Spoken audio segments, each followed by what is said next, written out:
France has just made another major move here, warning that their hospitals have been advised to prepare for large-scale war within the next 6 months.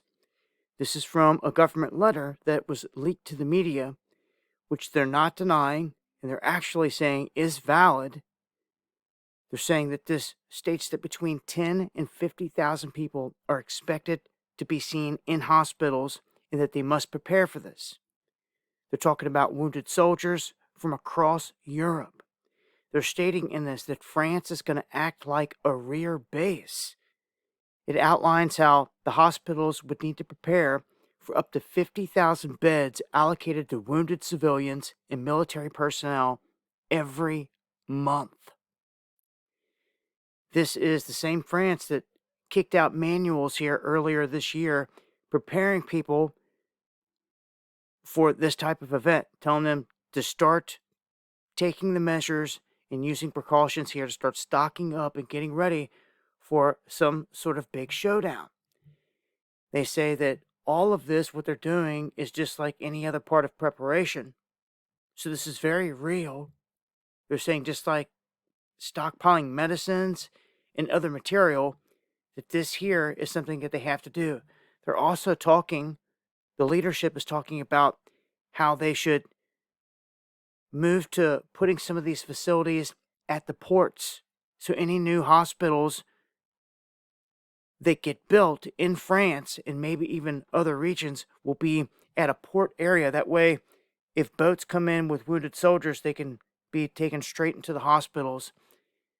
They are preparing, and this is ramping up. And on the other side of the coin, Russia saying that everything that they're trying to pull off with Ukraine is not going to work at this point.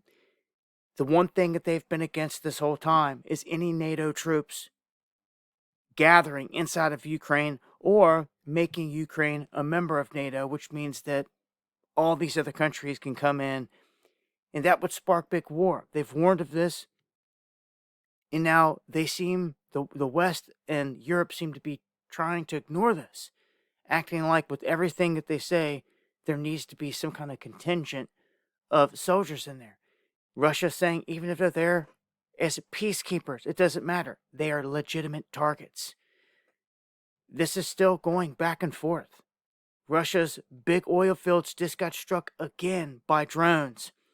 And at this point, it really seems like something big is going to get served up here, one way or another.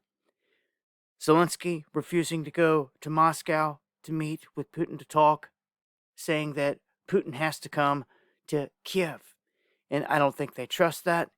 Either way it goes, this is where it's at, and it may not end until a big one is dropped here. Somewhere, somehow in this region, they're going to get hit with a big nuke. This has been telegraphed for almost a decade, especially from the Chinese and Chinese rover pick, showing this scenario in this region. So it seems like it's getting closer and closer, even though there was talks of peace, potential peace and all this stuff, until it is put into concrete. Anything is possible, and it seems like on the world stage, this is what they want anyway. Both sides make a ton of money off of war. And war is a racket through and through. Nonetheless, innocent people die in these events, and they don't seem to care.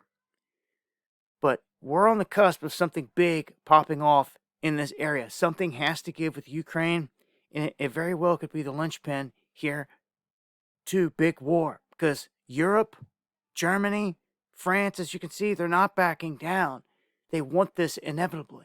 So it seems something bigger is on the horizon.